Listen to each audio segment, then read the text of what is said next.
Assalamualaikum warahmatullahi wabarakatuh. Waalaikumsalam Waalaikumsalam. warahmatullahi wabarakatuh. Kami dari kelompok 5 ingin mempresentasikan tentang Google Classroom dan saya sebagai ketua bernama Najwa Salsabila Hasibuan dan ini anggota saya. Saya Muhammad Tabli Rifai. Saya Sandi Maulana Alif.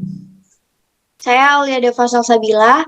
Di sini kelompok kami membahas mengenai Google Classroom. Saya izin men-share screen. Google Classroom.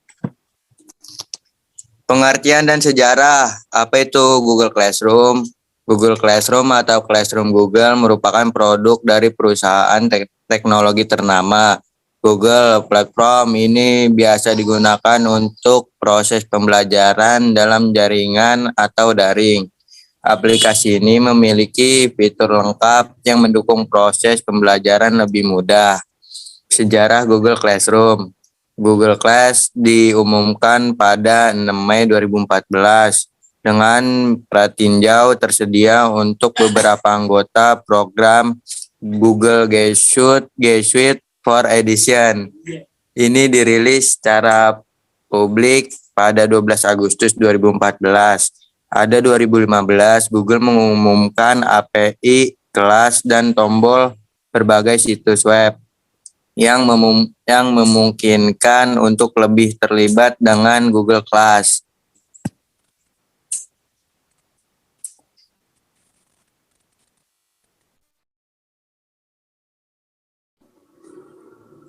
Keunggulan Google Classroom. 1. Mudah digunakan. Google Classroom dirancang user-friendly, terlihat dari proses pengaturan dan penggunaan yang mudah. Google Classroom mudah untuk digunakan karena penggunaan cukup menginstal aplikasi ke smartphone. 2. Memberi efisiensi waktu. Karena pembelajaran dilakukan secara online, maka prosesnya pun bisa berjalan dengan cepat. Pengajar bisa mendistribusikan tugas dengan cepat dan siswa bisa langsung mengaksesnya tepat setelah diunggah ke kelas. Bentar dulu ya, gue lupa ini udah di-record apa belum? Kagak kelihatan tulisannya mata gue seliwer. Di Zoom bisa di Zoom. Agak di Zoom gitu. Ya. Udah di-record, ini ada tulisan klik ininya. Udah. Yaudah berarti lanjut ya. Udah. Ya.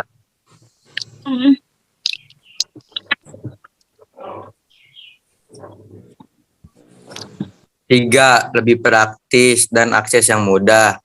Tak bisa dipungkiri bahwa Google Classroom lebih praktis dibanding pembelajaran tatap muka secara offline. Anda tak perlu datang ke sekolah untuk memberikan tugas dan materi bagi siswa karena aplikasi ini dapat diakses dimanapun dan kapanpun. 4. Melatih kemandirian siswa. Keunggulan lain dari aplikasi ini adalah melatih kemandirian siswa berbeda dari sistem pembelajaran offline di mana murid mendapatkan pengawasan oleh guru selama proses pembelajaran. Mau tak mau, siswa dituntut lebih aktif dan mandiri agar tidak tertinggal materi pembelajaran. 5. Fitur yang lengkap. Keunggulan dari Google Classroom terletak pada fiturnya. Secara search engine terbesar dengan berbagai layanan. Aplikasi online ini memberikan kemudahan bagi Anda karena fitur yang bervariatif. Selanjutnya dibacakan oleh Najwa. Yang keenam, ada proses setting dan pembuatan kelas yang mudah. Google Classroom APK juga memberikan kemudahan dalam proses setting atau pembuatan kelas. Yang ketujuh, meningkatkan kerjasama dan komunikasi antar pengajar dan siswa. Jika dibandingkan dengan sistem pembelajaran offline, Google Classroom memberikan kemudahan bagi pendidik dan siswa untuk melakukan kolaborasi secara online. Siswa maupun pendidik bisa melakukan presentasi secara efisien. Yang kedelapan, menyimpan data terpusat di Google Cloud. Seperti yang sudah disebutkan sebelumnya, bahwa penyimpanan data pada aplikasi pembelajaran online ini terpusat di Google Cloud. Materi yang dikirimkan tersimpan di dalam Google Drive dan dapat diakses kapanpun, begitu pula dengan tugas yang dikirimkan. Kesembilan, melancarkan komunikasi jarak jauh. Manfaat yang bisa dirasakan dengan menggunakan Google Classroom adalah mempermudah komunikasi antar guru, dosen kepada murid-murid. Google Classroom mempermudah proses komunikasi meskipun terhalang oleh jarak dan waktu. Ada juga kekurangan Google Classroom. Pertama, tampilan yang kurang menarik bagi siswa. Tampilan yang dimiliki aplikasi Google Classroom memang terlihat mobile friendly, tapi masih kurang menarik bagi para siswa. Google Classroom awalnya hanya menampilkan gambar berupa kartun, tapi alangkah lebih baiknya tampilan memberikan sebuah gambar yang lebih menarik lagi agar siswa tidak merasa bosan. Yang kedua, ada Google Drive penuh file error. Ketika Google Drive yang Anda miliki penuh, maka Anda tidak akan bisa mengirim dokumen atau file alias error.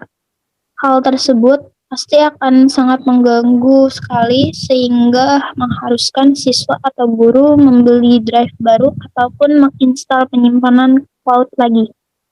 Yang ketiga, integritas terbatas. Walaupun satu Google bisa digunakan untuk semua akun Google, baik itu YouTube, blog, Google Drive, Google Chrome, dan yang lainnya, tidak terintegrasi penuh, hanya beberapa fitur saja. Ada pula fitur-fitur pada Google Classroom. Pertama, assignment. Fitur utama di dalam Google Classroom adalah assignment atau penugasan. Sesuai dengan namanya, fitur ini berfungsi sebagai tempat bagi para pelajar untuk membagikan materi pembelajaran kepada para peserta didik. Materi yang bisa dibagikan beragam, bisa dalam bentuk teks, video, dan lain-lainnya. Yang kedua, ada konferensi online. Google Classroom juga bisa digunakan untuk mengadakan kelas online sehingga bisa menyampaikan materi secara langsung. Konferensi online atau kelas online adalah fitur baru Google Classroom. Pengajar bisa membuat konferensi online dengan Google Meet. Yang ketiga, single view. Single view bisa dimanfaatkan siswa untuk menampilkan semua tugas yang diberikan oleh pengajar. Single view ini juga bisa membuat pengajar melihat status yang sudah diberikan kepada para siswanya.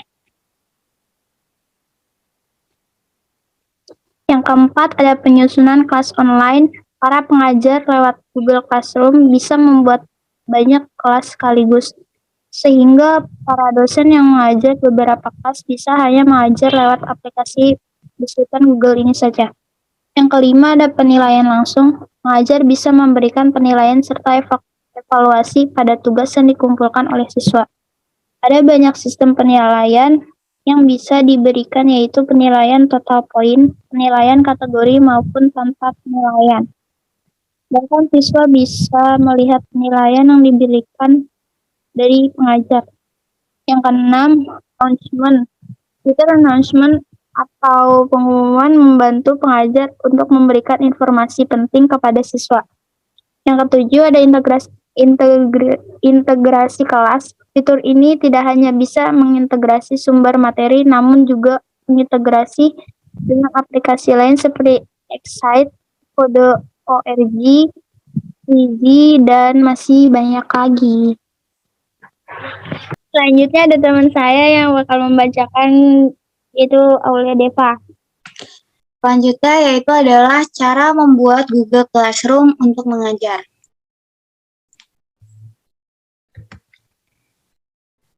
Nggak pindah.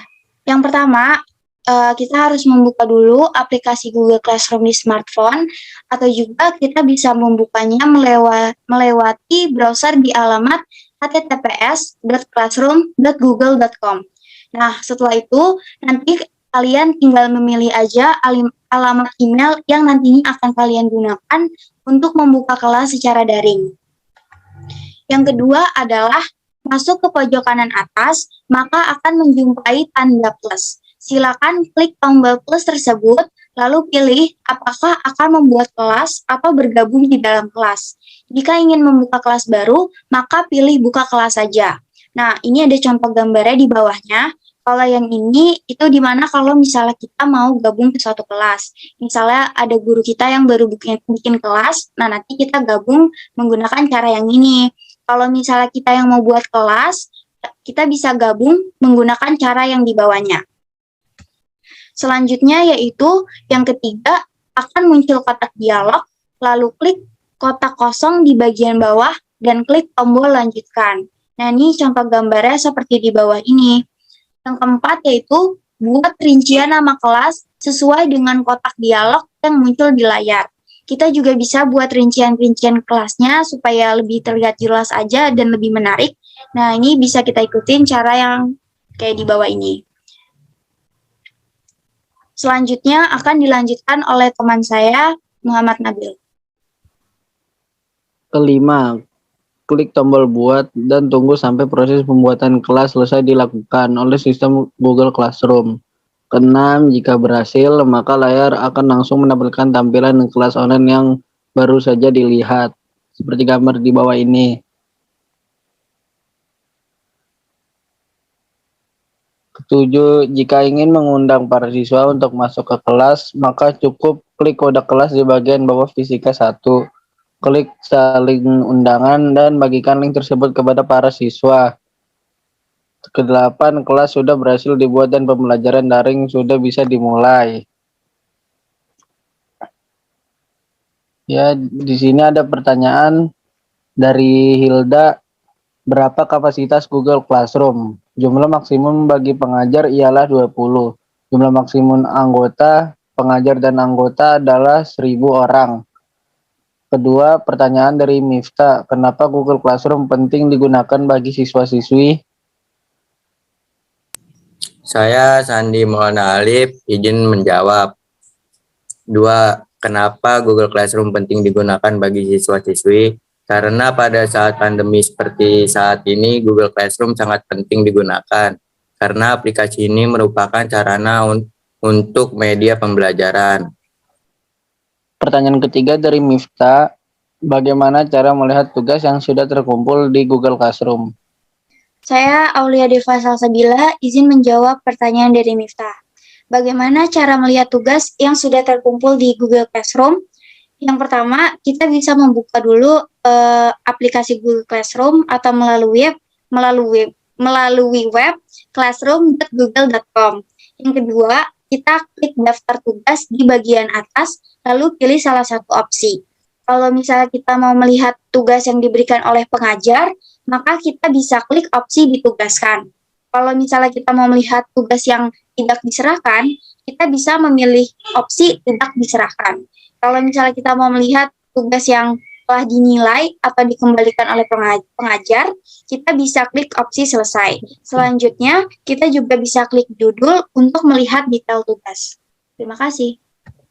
Pertanyaan keempat dari Aurel, bagaimana cara bergabung ke kelas pada Google Classroom? Saya Najwa Salsabila Subon menjawab pertanyaan dari Aurel, bagaimana cara masuk kelas di dalam Google Classroom. Yang pertama, buka classroom.com/google.com, lalu klik login dengan akun Google. Yang kedua, pastikan Anda login dengan akun yang benar.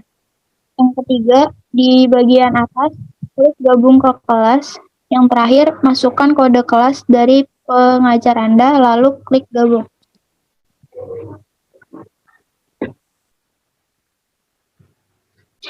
Ya, sekian dari kelompok kami. Jika ada kesalahan kata yang baik disengaja ataupun tidak disengaja, kami mohon maaf.